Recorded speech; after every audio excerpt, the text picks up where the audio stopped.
قوم عاد کا ذکر ہے، اور ان کی طرف دعوت توحید دینے کے لیے اللہ تعالیٰ نے حضرت ہود علیہ السلام کو بھیجا۔ ہود علیہ السلام نے قوم سے کہا کہ میں تم سے کسی چیز کا اجر طلب نہیں کروں گا، میرا اجر میرے اللہ کے بارگاہ میں ہے، پس تم اپنے رب سے بخشش مانگو، پھر اس کی بارگاہ میں توبہ کرو، اللہ تعالیٰ تم پر موسلا دار بارش برسائے گا اور تمہاری قوت میں اضافہ فرمائے گا۔ قوم عاد نے دعوت حق کو رد کیا اور ایمان نہ لائے، بلکہ ہود علیہ السلام پر طنز کیا۔ وہ کہنے لگے کہ ہمارے تو معبودوں نے، ہمارے بتوں نے معاذ اللہ آپ کو پاگل بنا دیا ہے، آپ کو مجنون بنا دیا ہے۔ الٹا حضرت ہود کو کہنے لگے اس لیے آپ ایسی باتیں کرتے۔ ہود علیہ السلام نے کہا میں اللہ کو گواہ بناتا ہوں اور تم بھی گواہ رہنا کہ میں تمہارے شرک سے بری ہوں، اور میں اللہ پر توکل کرتا ہوں، اور میں نے رسالت کا حق ادا کر دیا ہے۔ آیت نمبر 58 میں اللہ تعالیٰ نے فرمایا جب ہمارے عذاب کا وقت آ گیا تو ہم نے اپنی رحمت سے ہود اور ان کے ساتھ مومنوں کو نجات عطا کی۔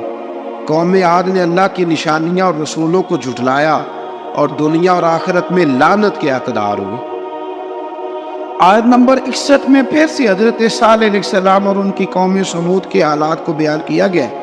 حضرت صالح نے کہا ہے میری قوم اللہ وحدہ لا شریک کی عبادت کرو، اس سے بخشش طلب کرو، اس کی بارگاہ میں توبہ کرو، اس نے تمہیں زمین سے پیدا کیا ہے، اس پر آباد کیا۔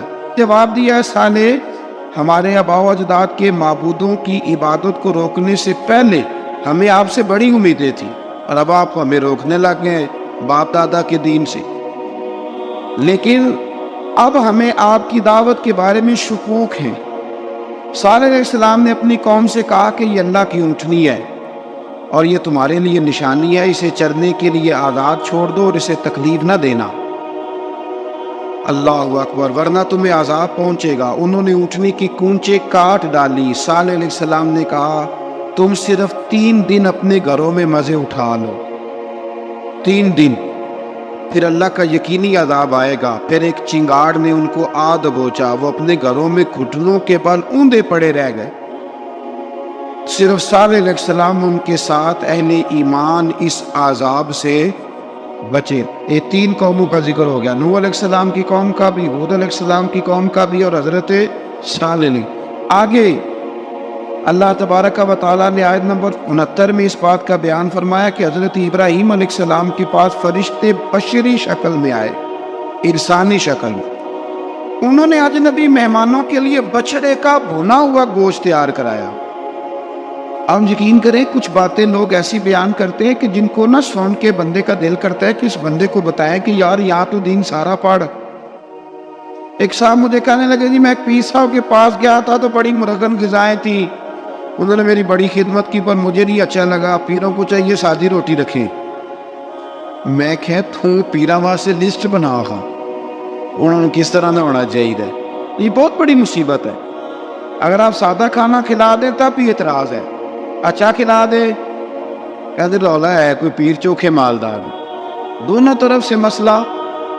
تو کہنے لگا جی نہیں پیروں کا کیا کام ہے، وہ کڑائیاں اور وہ سارے۔ تو پھر میں نے انہیں کہا کہ آپ اس طرح کریں، گھر جا کے نا تو 12ویں سپارے کی تلاوت کریں۔ حضرت ابراہیم نے اپنے مہمانوں کے لیے بھونا ہوا کھانا تیار فرمایا تھا۔ تو آپ کیا کہیں گے کہ حضرت ابراہیم درویش نہیں تھے؟ عجیب بات ہے بھئی، آپ ہر بات میں اڑ جاتے ہیں۔ دین ہم نے وہ لینا ہے جو اللہ کا قرآن ہمیں دیتا ہے اور رسول اللہ کی حدیث ہمیں دیتی ہے۔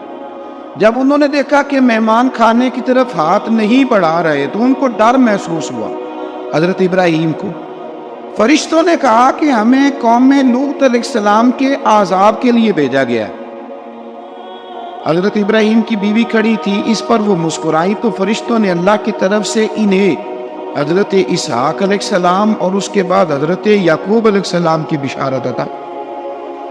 اسحاق علیہ السلام حضرت ابراہیم کے بیٹے ہیں اور یعقوب علیہ السلام پوتے ہیں، اور یعقوب علیہ السلام کے بیٹے یوسف علیہ السلام۔ ہاں اللہ اگر چاہے تو 7 نسلوں میں نبوت رکھ دیتا ہے اگر اس کی منشا ہو۔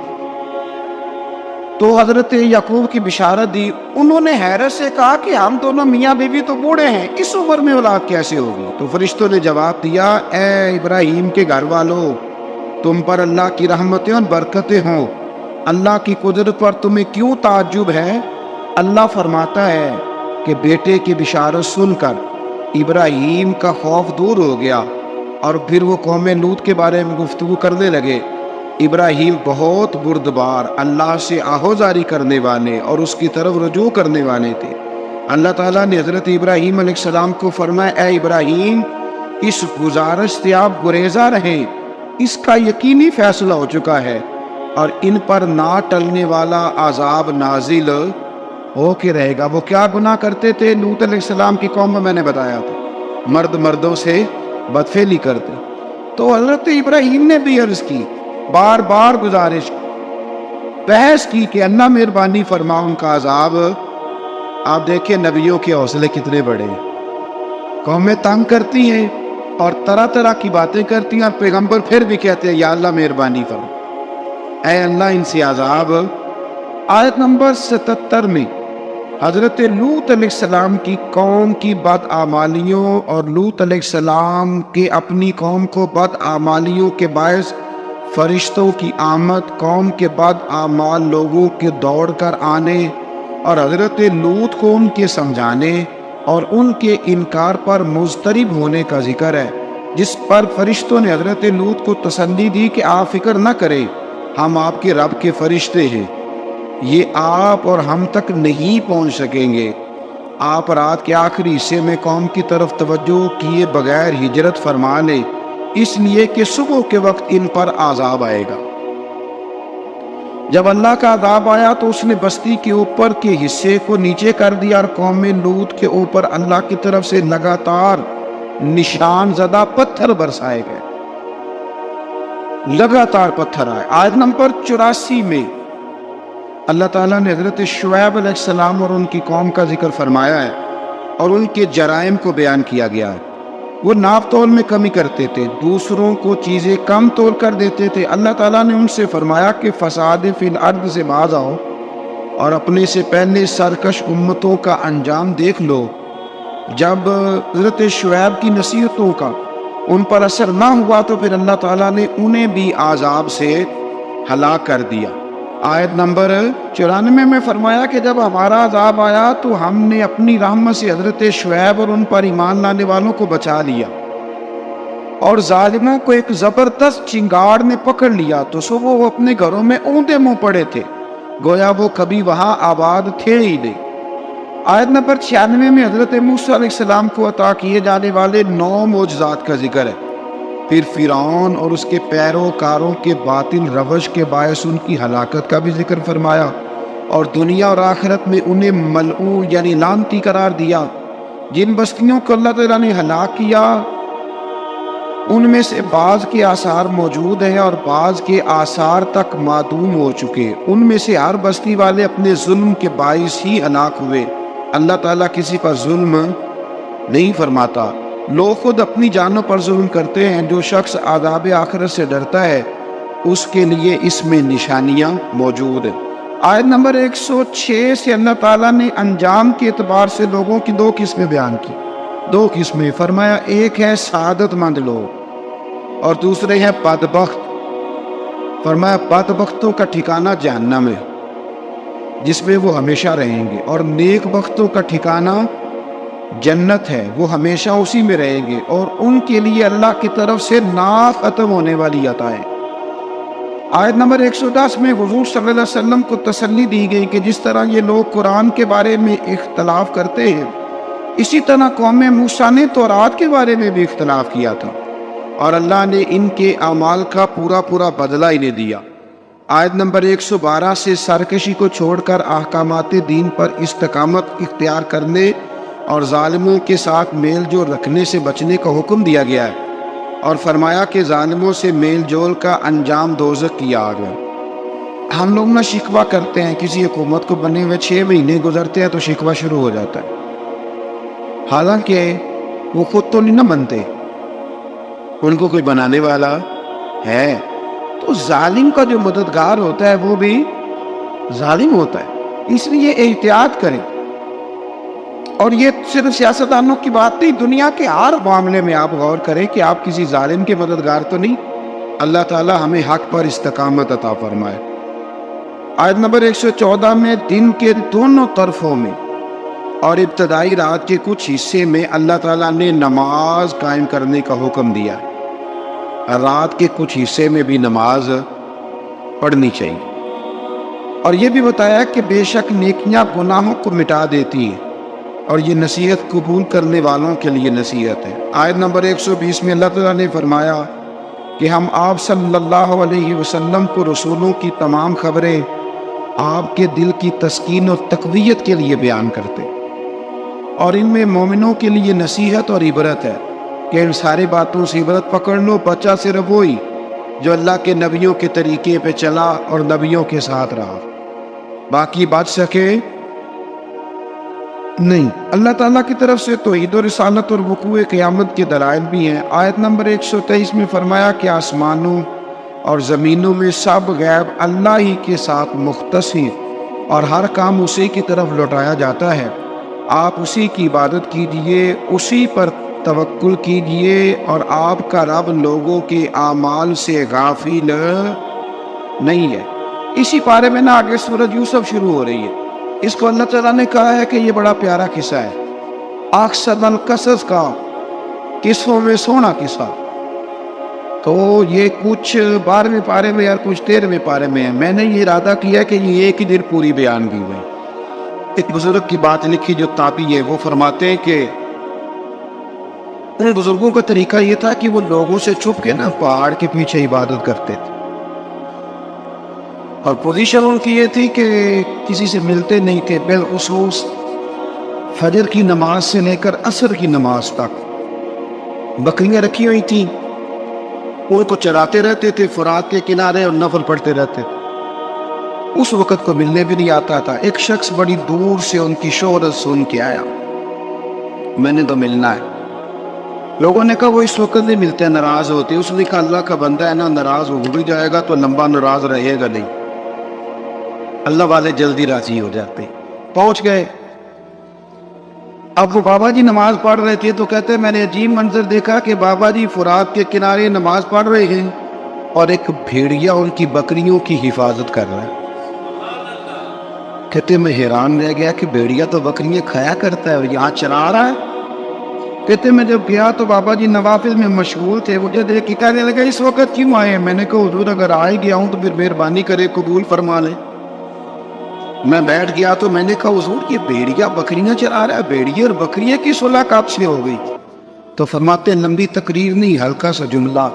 فرمانے لگے جب سے بکریوں کے مالک نے رب سے صلح کر لی ہے نا، تب سے بھیڑیوں نے بھی بکریوں سے صلح کر لی ہے۔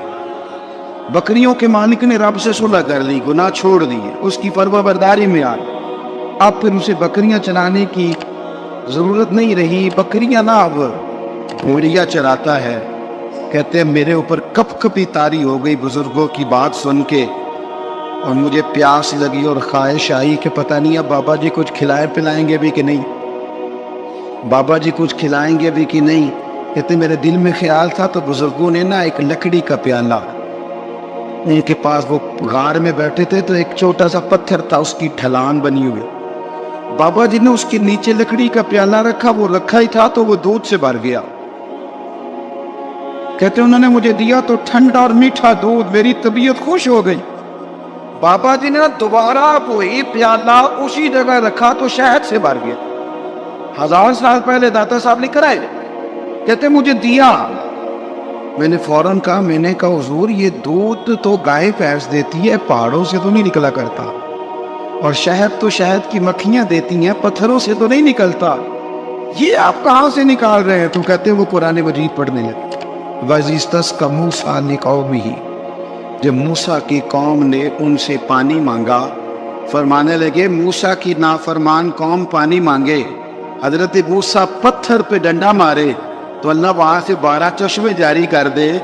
جو رب حضرت موسیٰ کی نافرمان قوم کے لیے پتھر اور پہاڑوں سے چشمے نکال دیتا ہے نا، وہ محمد عربی کے غلاموں کے لیے پتھر اور پہاڑوں سے دودھ اور شہد میں نکال دیا کرتا ہے۔ وہ بزرگ کہنے لگے بس بات یہ ہے کہ آج بھی ہو اگر ابراہیم کا ہی ماں پیدا تو آگ کر سکتی ہے انداز گلستاں پیدا۔ کہنے لگا حضور پھر میرے لیے بھی دعا کریں. آپ فرمانے لگے پھر دعا نہ کرا تو مدینے والے کی غلامی شروع کر, تو نبی کریم کی غلامی شروع کر, تو رسول پاک کی غلامی شروع کر. ایک بات علم, پھر فرمایا اللہ رسول سے محبت, پھر فرمایا حضور کی غلامی. اس سے سارے مکاشفات کھلیں گے, اس سے سارے مشاہدات کھلیں گے, اسی سے کرامتیں ملیں گی, اسی سے مقبولیت ہوگی, اسی سے اللہ نبی کی بارگاہ میں درجہ ملے گا. پھر داتا صاحب آگے بڑھتے, داتا صاحب فرماتے صوفیاء کی ایک جماعت ہے جو کہتی ہے ہم نے تو کبھی اپنی زبان پر دکھ بیان ہی نہیں کیے, ہر شے اپنے رب رسول کے حوالے کرتے, ہر شے اللہ رسول کے. اور داتا صاحب کہتے ہیں کچھ ایسے بھی ہیں جو دعا بھی نہیں مانگتے, لوگوں کے لیے مانگتے, اپنے لیے نہیں مانگتے. اب دعا کیوں نہیں مانگتے؟ تو کہتے ہیں اللہ کو تو پتہ ہی ہے ہمیں کیا چاہیے, اسے تو پتہ ہی ہے. ایک بزرگ کی بات لکھی ہے داتا صاحب نے, میری جماعت میں نا مزاج ہے کرامتوں کا, مجھے وہ ساری باتیں بھی آتی ہیں کہ ایک بندہ کراچی سے آیا, داتا صاحب حاضری دی تو اس کی لاٹری نکل آئی, یہ بھی مجھے آتی ہے, لکھی پڑھی ہے میری کتابوں میں ہے یہ بھی. ایک بندہ, یہ ساری باتیں نا آتی ہیں کرامتوں میں, بڑی ساری چیزیں لوگ بیان کرتے ہیں کہ میں وہاں آیا اور میں نے حاضری دی تو موج لگ گئی. یہ ساری باتیں آتی ہیں, ہمارے پرانے بزرگ اور بھی کسے سنایا کرتے تھے, ساری ہمیں چیزوں کا پتہ. پر جو عنوان ہے نا وہ حضرت شیخ ابو نور کہتے ہیں کہ ایک بندہ داتا صاحب کے مزار پہ گھوم رہا تھا, داتا 10 روپے دے, 10 روپے دے, 10 روپے دے. تو ایک بندہ بڑی دیر سے اسے دیکھ رہا تھا, وہ کہنے لگا داتا نے تجھے کیا دے دے, ادھر آ. میں دوسرے 10 دیے. بندہ بڑا حسین تھا, ہنس پڑا, کہنے لگا داتا تیرے بھی صدقے جاؤں. دن آنے لگا تو منکر سے ہی دلوا دیے, جو نہیں مانتا اسی سے دلوا دیے. وہ بڑا پریشان ہوا, میں اور چکر میں تھا اس نے میرے اوپر ہی جڑ دی ہے بات. کہنے لگا داتا تیرے صدقے جاؤں. تو یہ ساری باتیں کتابوں میں موجود ہیں, لوگوں نے اپنے اپنے مشاہدات جو جس کے ساتھ پیش آئے اس کے بیان کیے ہیں. بہت ساری باتیں قابل بیان ہیں, پر جو عنوان ہے میں اس پہ رہنا چاہتا ہوں. داتا صاحب رحمۃ اللہ علیہ فرماتے ہیں ہماری تعلیمات کہ اپنے دکھ درد دنیا داروں سے بیان نہیں کرتے, سوال کا دروازہ لوگوں کے سامنے کھولنا اللہ والوں سے کہیں گے کبھی کہنا ہوگا, تو دنیا داروں سے کہنا. کہتے ایک شیخ احمد نام کے بزرگ تھے, ساری زندگی کسی کو کام نہیں بتایا, ساری زندگی بڑی مشکلات آئیں, پر کبھی اپنی ذات پر سوال کا دروازہ نہیں کھولا. ایک ایسی مشکل آئی کہ جو حل ہی نہیں ہوتی تھی, کسی نے ان پر کوئی الزام لگا دیا. ابو مسلم نام کا ایک بادشاہ تھا, اس کی حکومت تھی, اس نے پکڑ کے قید میں ڈال دیا. اب قید میں ہی جرم لگ گیا ہے, فرد جرم عائد ہو گئی ہے, جیل میں ہے. لوگ کہنے لگے حضرت جی اپنی صفائی میں کچھ کہیں, اور مانے لگے ساری زندگی بندوں سے کچھ نہیں کہا. اللہ رسول کو پتہ ہے میں بے گناہ ہوں, مجھے کہنے کی ضرورت نہیں. داتا غالب بخش علی حجویری نے لکھا ہے, داتا صاحب کہتے تو یقین کامل تو پیدا کر, تو ایمان تو پختہ کر. داتا صاحب کہتے ہیں وہ ابو مسلم جو بادشاہ تھا وہ نیک آدمی تھا, اسے رات کو خواب میں نبی کریم کی زیارت نصیب ہوئی, اور حضور سید عالم صلی اللہ علیہ وسلم فرمانے لگے تو انہیں اللہ کا ایک نیک بندہ جیل میں ڈال دیا. ڈر نہیں آتا, وہ تو بے گناہ ہے. بادشاہ آدھی رات کو خود اٹھا. داتا صاحب فرماتے ہیں کسی گارڈ کو نہیں بھیجا, پولیس والے کو نہیں بھیجا, جیلر سے نہیں, خود گیا, جا کے جیل کا دروازہ کھولا, دروازہ کھول کے اس درویش کو آزاد کیا. کہنے لگا بابا جاؤ, مجھے پتہ چل گیا بے گناہ ہے. بابا جی سلام کر کے جانے لگے تو بادشاہ پھر آگے آیا, ہاتھ باندھے, ہاتھ چومے, کہنے لگا حضور آپ بڑے نیک ہیں, میرے لیے کوئی حکم ہو تو بتائیے گا, میرے لائق کو خدمت ہو تو بتائیے گا. تو شیخ احمد فرمانے لگے تجھے ابھی بھی سمجھ نہیں آئی, تجھے ابھی بھی نہیں سمجھ آ رہی. کہنے لگا حضور کیا؟